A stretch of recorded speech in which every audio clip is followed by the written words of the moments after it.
গাইবান্ধা সুন্দরগঞ্জ সোসাইটির উদ্যোগে অসহায় শীতার্তদের মাঝে শীত বস্ত্র কম্বল বিতরণ করা হয়েছে।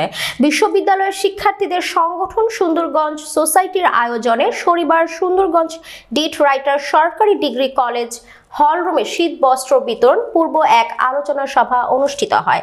সোসাইটির সভাপতি লাবলু সর্দারের সভাপতিত্বে আলোচনার সভায় অতিথি হিসেবে বক্তব্য রাখেন সরকারি ডিগ্রি কলেজের অধ্যক্ষ মোহাম্মদ আমিরুল ইসলাম, থানা অফিসার ইনচার্জ মোহাম্মদ আব্দুল হাকিম আজাদ, উপজেলা কৃষি অফিসার মোহাম্মদ রাশিদুল কবির, বেলকা মজিদপাড়া বালিকা উচ্চ বিদ্যালয়ের প্রধান শিক্ষক মোহাম্মদ আব্দুল মান্নান আকন্দ, বিশিষ্ট ব্যবসায়ী ও ইঞ্জিনিয়ার মোহাম্মদ রুবেল মিয়া, সোসাইটির সিনিয়র সহ সভাপতি আসাদুজ্জামান আসাদ, সহ সভাপতি এনামুল হক আলমগীর আপন, সাংগঠনিক সম্পাদক বিজয় সরকার, আইন সম্পাদক গোলাম কাদের, প্রচার সম্পাদক মর্শিদুল আকন্দ মুরাদ, কোষাধ্যক্ষ আতিকুর রহমান, দপ্তর সম্পাদক কাব্য চৌধুরী, রক্ত বিষয়ক সম্পাদক মাহমুদুল, গাইবান্ধা জেলা ছাত্র সমিতির সভাপতি রেদানুল হাসান সিজান সহ আরো অনেকে। পরে 150 জন অসহায় শীতার্তদের মাঝে শীত বস্ত্র কম্বল বিতরণ করেন অতিথিবৃন্দ। শীত বস্ত্র বিতরণ অনুষ্ঠানের সাফল্য কামনা করে আমি আমার কথা শেষ করছি। আসসালামু আলাইকুম।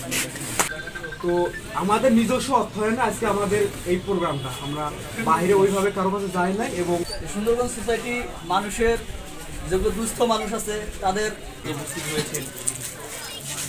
আমরা যারা সুন্দরগঞ্জ সোসাইটি কাজ করতেছি, সুন্দরগঞ্জ সোসাইটি নিয়ে এখানে অনেক সুন্দরগঞ্জ সোসাইটি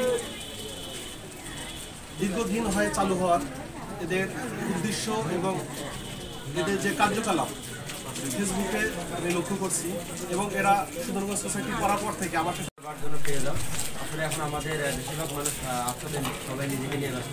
এর থেকে আমাদের সুন্দরগঞ্জ সোসাইটি যে আয়োজনটা করেছে এটা আসলে খুবই ভালো। এভাবে যদি আমরা সমাজের সবাই সবার পাশে বন্যা, ঘূর্ণিঝড়, শীত এইসব দুর্যোগের সময় আমরা যদি এগিয়ে যাই তাহলে আমরা আমাদের দেশে এখানে শীত বস্ত্র বিতরণ করতেছেন এমন ব্যক্তিরা যারা কোনো ইনকাম করে, যারা বাবা মায়ের কাছ থেকে নিয়ে শুধু লেখাপড়া করেন, কাজ করেন, চলাফেরা করেন। তারা কিন্তু হয়তো অনেক বড় মন আছে, কিন্তু তাদের হয়তো অত বড় সামর্থ্য নেই। তারা ক্ষুদ্র পরিসরে যতটুকু করেছেন, এজন্য তাদেরকে আমাদের পক্ষ থেকে, এলাকাবাসীর পক্ষ থেকে আমরা তাদেরকে ধন্যবাদ জানাই। যাতে এই ছাত্ররা যাতে মন, যেহেতু ছাত্র অবস্থা থেকে তাদের মনটা সমাজ সেবার জন্য আগ্রহ তাদের, তাই তাদের জন্য সবাই দোয়া করবে।